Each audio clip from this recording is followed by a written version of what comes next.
चलिए आज चलेगा भारतीय संस्कार, मतलब भारत के संस्कार कितने हैं और किस प्रकार का संस्कार है, क्या क्या संस्कार होती है।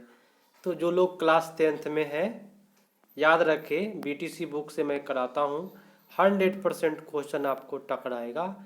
ये लिख लीजिए, कहीं भी कॉपी पर लिख लीजिए। मैं जो बोल रहा हूँ मेरी बातों को ध्यान में दे करके आप लोग एग्ज़ाम देने जाइएगा और टोटल क्वेश्चन आपका टकरा जाएगा मेरे यहाँ से, क्योंकि मैं प्रत्येक चैप्टर का केवल सेलेक्टेड बीटीसी प्रश्न जो एग्जाम में पूछा जाता है उसी का मैं टाइपिंग करवाता हूँ। चलिए भारतीय संस्कार ये आपका चौथा चैप्टर है और चलिए शुरू करते हैं आज का प्रथम प्रश्न। सीमांतोन्नयन किस प्रकार का संस्कार है? यहाँ पे लिखा हुआ है जन्मपूर्व संस्कार, शैशव संस्कार, शैक्षणिक संस्कार, इनमें से कोई नहीं। तो सीमांतोन्नयन जो है संस्कार, याद रखिएगा, काफ़ी मज़ेदार टॉपिक है और ये याद रहता है हमेशा। ये ऐसा चैप्टर है जिससे क्वेश्चन अधिकांश रूप से पूछा जाता है इसी चैप्टर से। तो जन्म से जो पहले संस्कार होता है उसको हम सीमांतोन्नयन संस्कार कहते हैं। अगला प्रश्न, प्राचीन काल में शिष्यों को क्या कहा जाता था? ब्रह्मचारी, छात्र, धनुर्धारी, अंतर्वासी। उत्तर आपका होगा 2 का बी, ब्रह्मचारी होते थे। देखिए प्राचीन समय में जो गुरुजी लोग होते थे ना, उनके ही घर पे जा करके शिक्षा ग्रहण करना पड़ता था, है ना। सिर मुंडन करवा करके, भीख मांग करके अपना भरण पोषण करना पड़ता था और गुरु जी का भी भरण पोषण होता था उसी से। तो ये ब्रह्मचर्य इसको बोलते थे, ठीक है। ब्रह्मचर्य धारण करना मतलब घर त्याग करके गुरु जी के घर पे रहना, भिक्षाटन करना अपना भरण पोषण करने के लिए, और साथ में शिक्षा भी ग्रहण होता था। काफ़ी अच्छा था, गुरुकुल कहलाता था। चलिए जन्म पूर्व संस्कार कितने हैं, मतलब जन्म के पहले जो संस्कार है वो कितने संस्कार है? मज़ा आएगा मेरे यहाँ आपको अगर पढ़ाई करते हैं। तो जन्म के पहले जो संस्कार है वो 3 संस्कार है, याद रखिएगा। याद रहेगा ना? चलिए याद रख लीजिए, मैं जो बता रहा हूँ उससे अलग से आएगा ही नहीं, तो अलग से पढ़ने की कोई भी आवश्यकता आपको नहीं पड़ेगा। यदि आप प्रत्येक चैप्टर का मेरे यहाँ प्रश्न कर लेते हैं ऑब्जेक्टिव, तो अलग से पढ़ना नहीं पड़ेगा, मैं आपको 100% गारंटी दे दूंगा। चलिए प्रश्न है कि सप्तपदी क्रिया किस संस्कार में संपन्न की जाती है? जात कर्म, निष्कर्म, समापन, विवाह। आप लोग जानते हैं जब भी विवाह होता है तो गोल घेरा होता है ना, इसका 7 फेरे लिया जाता है ना, तो उसी को बोलते हैं सप्तपदी क्रिया संस्कार। तो ये कितने हैं? तो विवाह में होते हैं, है ना। आप भी फेरा लीजिएगा, आगे बढ़िएगा, जैसे जैसे आप नौकरी सर्विस कीजिएगा, शादी ब्याह होगा ही, तो ये विवाह संस्कार में आपको 7 बार घूमना पड़ेगा। अगला प्रश्न आपकी स्क्रीन पर, बस संस्कार यही है। आगे देखिए काफ़ी मज़ेदार टॉपिक है, आपको याद हो जाएगा एक बार में, ऐसा चैप्टर है। चलिए विवाह संस्कार के अंतर्गत क्या नहीं आता है, अब देख लीजिए क्या नहीं होता है विवाह में। आप लोग तो रेगुलर देखते हैं, रेगुलर तो नहीं लेकिन विवाह का जब सीजन आता है तो लगातार विवाह होते रहता है लोगों का, और भोज खाते खाते आप लोग परेशान हो जाते होइएगा, ठीक है। तो विवाह के अंतर्गत क्या नहीं आता है? गोदान, माने गाय दान करना, ठीक है। कन्यादान तो होता है, लड़की का दान तो हो जाता है, ये तो होता है ना। वागदान भी होता है, आप किस प्रकार का, लेकिन देख लीजिएगा वागदान भी होता है, सिंदूर दान भी होता है, लेकिन गोदान नहीं होता, मतलब गौ का दान नहीं किया जाता है। पहले किया जाता था, गौ का दान किया जाता था, ठीक है, लेकिन अब नहीं है। चलिए अगला प्रश्न है आपके स्क्रीन पर, प्राचीन संस्कृति की पहचान, शायद क्वेश्चन छूटा हुआ है, पहचान मैं पढ़ देता हूं ऐसे देख करके, पहचान किससे होती है? क्वेश्चन क्या है, किससे होती है, किससे होती है, याद रखिएगा। तो धर्म से, कर्म से, संस्कार से, इनमें से कोई नहीं। तो प्राचीन संस्कृति किससे बना है? तो संस्कार से बना है, ठीक है। तो आप इसको करके आइएगा, संस्कार, दिक्कत नहीं ना होगा। अरे आप लोग अगर मेरे चैनल से खुश है तो एक बार लाइक ठोक दीजिए, दोस्तों के पास ज़रूर शेयर कीजिएगा, वीडियो देखने के बाद कर दीजिएगा एक बार शेयर। अगर आपको प्रसन्नता मिलता है मेरे यहाँ आकर के और प्रश्न आपको अच्छे मिलेंगे, मैं आपको गारंटी भी देता हूँ। चलिए तो आप लोग का एक जिम्मेवारी क्या है कि शेयर करना है अपने फ्रेंड के पास अधिक से अधिक। जितने भी आपके दोस्त हैं ना, दोस्त तो आपके होंगे, खतरनाक खतरनाक दोस्त लोग होंगे ना, सबके पास शेयर कर देना है। प्रश्न है कि संस्कार कितने हैं? एकादश, त्रयोदश, षोडश, द्वादश। एकादश 11, त्रयोदश 13, षोडश 16, द्वादश 12। ठीक है, तो यहाँ षोडशा बोले तो 16 संस्कार है। याद रहेगा ना आप सभी को? रहेगा, रहेगा क्यों नहीं, चैप्टर ही मजेदार है। तो 16 संस्कार होती है, आप सभी को पता है। 7 का 16 संस्कार। चलिए अगला प्रश्न है, इनमें कौन जन्म पूर्व संस्कार नहीं है? नामकरण, गर्भाधारण, पुंसवन, सीमांतोन्नयन। देखिए, जन्म के पहले कोई भी माता पिता क्या अपना बेटा का नाम रख लेता है क्या? नहीं रखता है, नहीं रखता है। हाँ, मन में सोचता है कि मेरा बेटा होगा तो मुन्ना नाम रखेंगे, सोना नाम रखेंगे, है ना, चोनू रखेंगे, ये मन में रहता है, लेकिन बदलते रहता है। लेकिन जन्म के बाद ही कभी भी नामकरण होता है। तो जन्म के पूर्व कौन सा संस्कार नहीं है? तो नामकरण संस्कार जन्म के पहले नहीं होता है, जन्म हो जाता है तब उसका नाम किया जाता है 6ठे दिन पर। ठीक है, तो आप लोग इसी को करके आइएगा। 8 का उत्तर आपका ए पर चला गया। अब देखिए सहस्व संस्कार कितने हैं? सहस्वा संस्कार 4, 6, 5, 7। सहस्वा मैं आपको बता देता हूँ, आपका उम्र 0 से 2 वर्ष रहा होगा या कोई भी बच्चा का, तो उसी को बोलते हैं 0 से लेकर के 2 वर्ष के बच्चे को सहस्वा अवस्था कहते हैं। ठीक है, तो सहस्वा में कितने संस्कार होते हैं? तो सहस्वा अवस्था में 5 संस्कार होते हैं। याद रहेगा ना? नहीं तो याद कर लीजिए। अगला प्रश्न, चरित्र का निर्माण किससे होता है? संस्कार से, अशांति से, वैर भावना से, इनमें से कोई नहीं। तो चरित्र का निर्माण, देखिए किसी भी व्यक्ति का कैरेक्टर, चरित्र मतलब क्या? कैरेक्टर। तो कहते हैं इसका चरित्र संस्कार खराब है, इसका संस्कार काफी अच्छा है, तो चरित्र बनता है संस्कार से। तो आपका उत्तर ए हो जाएगा। चरित्र का निर्माण किससे होता है? तो संस्कार से होता है।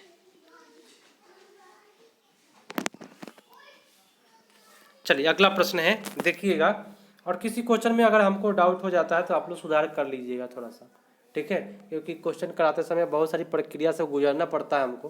प्रश्न है कि प्राचीन काल में ब्रह्मचारी वेदारंभ कहाँ करते थे? गांव की पाठशाला में, तपोवन में, गुरु के घर पर, इनमें से कोई नहीं। जो ब्रह्मचारी लोग होते थे, वेदा आरंभ मतलब वेद का आरंभ कहाँ से करते थे? देखिए आप भी पढ़ाई करते हैं, अच्छे से पढ़ाई कहाँ से करते हैं? तो आप जाते हैं कोचिंग संस्थान, जाते हैं वहाँ अच्छे से पढ़ते हैं। तो वेदा आरंभ गुरु के घर पे होता था पहले, तो उत्तर आपका गुरु के घर पर। ठीक है, बेटर है ना? और एक बार हंस के बता दीजिए क्या अच्छा लग रहा है आप लोगों को क्वेश्चन।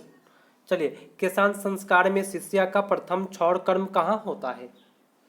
देखिए केशांत मतलब देखिए मुंडन करवाना, केस का अंत कर देना, मतलब आपके मुड़ी में जो केस है, सर में जो केस है उसका अंत कर देना, तो सर मुंडन भी बोलते हैं उसको। तो केशांत संस्कार शिष्य का प्रथम क्षौर कर्म का होता है। देखिए जब भी पुराने जमाने में गुरुकुल में जब बच्चे लोग जाते थे पढ़ने, माता पिता गुरुकुल में भेजते थे, तो गुरु के यहाँ सबसे पहले सिर मुंडन होता था, मुड़ी छिलवा दिया जाता था, और तब पढ़ाई होता था वहाँ पे। बच्चों को मन भी लगेगा, स्टाइल मारने का कोई मौका नहीं मिलता था उस समय में। आजकल तो स्टाइल है सबसे, तो गुरु के घर पे होता था केशांत संस्कार। ठीक है, गुरु के घर पे जाते ही सर मुंडन कर दिया जाता था, ताकि बेचारा स्टाइल ना मारे, पढ़ाई पर केवल ध्यान दे, माथा भी शांत रहे, सर भी शांत रहे। ठीक है, चलिए आजकल तो भाई स्टाइल वाला केस कटा रहा है ना, आप लोगों को पता है ही, काफ़ी स्टाइल वाला बगल का पूरा पार हो जाता है। तो आजकल वो संस्कार नहीं है। पुराने ज़माने में गुरु के पास जाने पर सिर मुंडन करवा देता था, बेचारा का पूरा फैशन ही खराब। है ना। सीमांतोन्नयन संस्कार कब होता है? सीमांतोन्नयन के बारे में मैंने चर्चा किया जन्म के पश्चात, मतलब बाद में, युवा अवस्था में, मतलब कि युवा जब थे आप, जन्म के पहले, और इनमें से कोई नहीं। देखिए, सीमांतोन्नयन एक प्रकार का संस्कार है जो जन्म से पहले किया जाता है, और ये याद रखिएगा, जन्म के पहले का जो संस्कार है वह सीमांतोन्नयन संस्कार है, और जन्म के पहले 3 संस्कार होता है, और जन्म के बाद शैशवावस्था में 0 से 2 वर्ष जब रहिएगा तो 5 संस्कार होता है। ठीक है, तो मैं इतना भी जानकारी आपको देते चल रहा हूँ पीछे तरफ से। चलिए, अगला प्रश्न आपके स्क्रीन पर भटकते हुए नजर आ रहा है, देखिएगा कि उपनयन संस्कार का क्या अर्थ है। उपनयन संस्कार बोलते हैं बच्चों का यज्ञोपवीत करना, गुरु के द्वारा शिष्य को अपने घर लाना, और गुरु के घर शिष्य को भेजना, इनमें से कोई नहीं। देखिए, काफ़ी बच्चे लोग रोते थे उस समय में जब गुरु के घर पे जाना पड़ता था माता पिता को छोड़ करके। एक तो सर मुंडन करवा दिया जाता था, है ना। तो गुरु के द्वारा शिष्यों को अपने घर लाना, मतलब गुरु लोग आते थे, चलो मेरे घर पे आकर के रहो। ठीक है, तो काफ़ी भयावह स्थिति था पहले का पढ़ाई, है ना। अच्छा भी था एक प्रकार से। सिर मुंडन के बाद में पढ़ने का मज़ा ही कुछ और है। आप स्टाइल नहीं मारिएगा तो पढ़ाई भी होगा अच्छे से, और कोई देखेगा तो आपको मतलब चलिए, आजकल तो दूसरे कुछ चलता है। प्रश्न क्या है कि मनुष्य गृहस्थ जीवन में कब प्रवेश करता है? देखिए, गृहस्थ जीवन में कब आते हैं? आप पढ़ाई करते जा रहे हैं, करते जा रहे हैं, पढ़ाई हो जाती है तो आपके माता पिता कहते हैं क्या कि भाई अब इसका शादी कर दिया जाए। तो जब शादी हो जाता है तो शादी के उपरांत बोलते हैं उसको, उपरांत मैंने शादी के बाद आप गृहस्थ जीवन में चले जाते हैं, आपके भी बाल बच्चे होंगे, तो ये सब जो आप घरों के काम करने लगेंगे, घर संभालने लगेंगे, तो आप गृहस्थ जीवन में आ जाते हैं। ठीक है, तो आपका उत्तर सी हो गया। अगला प्रश्न आपके स्क्रीन पर है, मौजूद है, विवाह संस्कार में कौन सा विधान नहीं होता है? देख लीजिए, समावर्तन, कन्यादान, वागदान, स्तनपान, अग्नि स्थापना। ठीक है, विवाह संस्कार में कौन सा विधान नहीं होता है? देखिए, कन्यादान होता है, वागदान होता है, अग्नि की स्थापना भी होती है। ठीक है, मेरे यहाँ ABCD सही से नहीं मिलेगा, इधर उधर मिलेगा ताकि बच्चे ध्यान से उत्तर दे, मैं इसलिए इस तरह से करता हूँ। समावर्तन नहीं होता है, कन्यादान होता है, वागदान होता है, अग्नि के चारों तरफ क्या करते हैं? अग्नि के चारों तरफ आप लोग नहीं, फेरा लेते हैं, 7 फेरा। ठीक है, पुपही बजते रहता है। आज मेरे यार की शादी है। अगला प्रश्न है कि शिक्षा समाप्ति के पश्चात गुरु शिष्य को कहाँ भेजते थे? बताइए, गांव में, यज्ञ में, जंगल में, अपने घर। देखिए, आप जब शिक्षा समाप्त कर लीजिएगा पढ़ करके, गुरु के घर पे रहते हैं, सिंध मुंडा करके पढ़ाई करते गए और जब पढ़ाई आपका समाप्त हो गया तो जाओ घर पे जाओ, हो गया पढ़ाई खत्म। नौकरी नहीं मिलता था उस समय में, है ना। उत्तर आपका होगा अपने घर। बस संस्कार सीख लेते थे बच्चे लोग, और उसी से अपना जीवन यापन काफ़ी अच्छा से खेती करना, है ना। ये अपना हो जाएगा अपने घर। उत्तर आपका यहाँ डी पर हो जाएगा। और अगला प्रश्न है, ध्यान से सुन लीजिएगा आप सभी को, अक्षर आराम किस प्रकार का संस्कार है? देखिए, जब बचपन में आप थे तो आपके माता पिता क्या करते हैं, हाथ पकड़ करके आपका क ख ग घ लिखवाना शुरू करवाते हैं, तो इसको बोलते हैं अक्षर आरंभ किस प्रकार का संस्कार है। तो अक्षर का आरंभ जो होना एक प्रकार से वह विवाह नहीं होता है, सीधी सी बात है। उपनयन होगा नहीं, है ना, वेद नहीं, तो शिक्षा संस्कार शुरू हो जाता है जिस समय से अक्षर आरंभ कर देते हैं आप लिखना, शिक्षा संस्कार के अंतर्गत रखा गया है। अगला प्रश्न है, गृहस्थ जीवन का एकमात्र संस्कार कौन है और वह कौन सा है? बता दीजिए। शिक्षा संस्कार, विवाह संस्कार, उपनयन संस्कार, अंत्योष्टि संस्कार। देखिए, गृहस्थ जीवन में जाने के लिए आपको विवाह करना पड़ेगा। आप विवाह करेंगे तभी आप गृहस्थ जीवन में जा सकते हैं, वरना आप गृहस्थ जीवन में कभी नहीं जाएंगे। इसलिए आपका उत्तर विवाह संस्कार हो जाएगा। ठीक है, अगर आपका मन है कि हम भी गृहस्थ जीवन जिए तो आपको शादी करना पड़ेगा, कोई ना कोई खोजना पड़ेगा आपको, और शादी करके बारात लेकर के जाना पड़ेगा, और आ करके अपना गृहस्थ जीवन शुरू कर देना होगा। ठीक है, चलिए अगला प्रश्न है कि अन्नप्राशन किस प्रकार के संस्कार के अंतर्गत होते हैं? देखिए, जब आप बच्चे थे तो उस समय में दूध पीने का काम होता था, है ना, काफ़ी बचपन अवस्था में, है ना। लेकिन अन्नप्राशन बोले तो सबसे पहली बार आपको अन्न कब खिलाया गया, उसी को बोलते हैं अन्नप्राशन संस्कार। ठीक है, जो सबसे पहले खिलाया जाता है, पहली बार अन्न का सेवन कराया जाता है, तो यह 0 से लेकर के 2 वर्ष की अवस्था जो होती है वह शैशवावस्था होती है, और इसी समय में अन्न का प्राशन कराया जाता है, माता पिता के द्वारा अन्न खिलाया जाता है फर्स्ट बार। ठीक है, याद होगा ना, याद होगा। चलो भाई, बेटर है आप लोग पूरे मज़े से पढ़ाई करें, और टोटल 26 प्रश्न है, करके जाए। लाइक कीजिए, शेयर कीजिए, सब्सक्राइब कीजिए, और मज़े से रहिए, खुशी से रहिए, और अच्छे से तैयारी कीजिए, क्योंकि बिहार बोर्ड आपका एग्ज़ाम लेगा ही लेगा। ये CBSE बोर्ड नहीं है, ये बिहार बोर्ड है भाई, और बिहार बोर्ड में एग्ज़ाम आपका होगा, डेफिनेट रूप से होगा। CBSE वाले के नौटंकी आप लोग देख लिया ना, 99% बच्चे लोग नंबर लाए हैं, मतलब 500 में 499 नंबर। बताओ भाई, कितना पढ़ाक बच्चा है, एक नंबर उसको नहीं आ रहा था।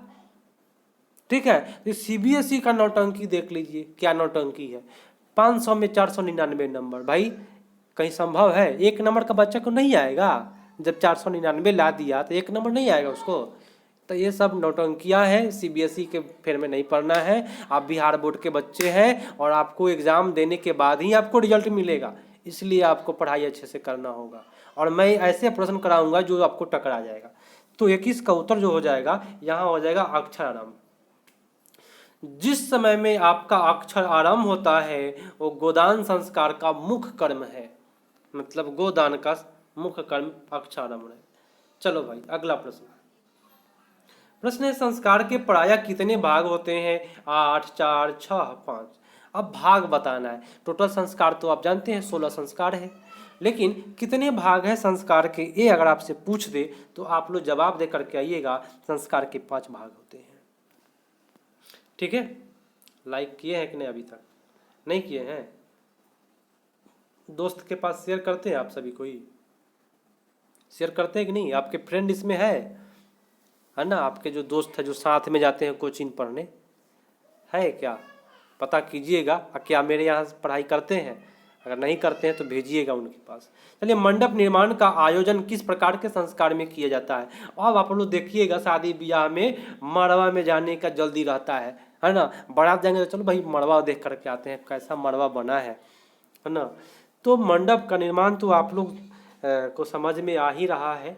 उपनयन संस्कार में भी होता है, तो इसमें नहीं है, तो उपनयन संस्कार आपका हो जाएगा। ठीक है, उपनयन संस्कार में भी मंडप का निर्माण किया जाता है। ठीक है, आपका उत्तर यहाँ 23 का C हो गया। अगला प्रश्न याद रखिएगा, उपनयन संस्कार में मंडप का निर्माण किया जाता है। अंत्योष्टि संस्कार कब होता है? अंत्योष्टि, अंत मतलब क्या? मानव जीवन का अंत हो जाना या किसी का मृत्यु हो जाना ही अंत्योष्टि संस्कार कहलाता है। तो युवा अवस्था में नहीं, मृत्यु से पहले नहीं होता है, मरणोपरांत, मरने के बाद होता है अंतिम संस्कार, और मरने के बाद होता है अंतिम संस्कार, और अंतिम संस्कार को बोलते हैं अंत्योष्टि संस्कार। ठीक है, तो आपका उत्तर हो जाएगा मरणोपरांत, मतलब मरने के बाद। ठीक है, सबका होगा, जीवन में कोई जीवित नहीं रहेगा, सब कोई जाएगा एक दिन, है ना?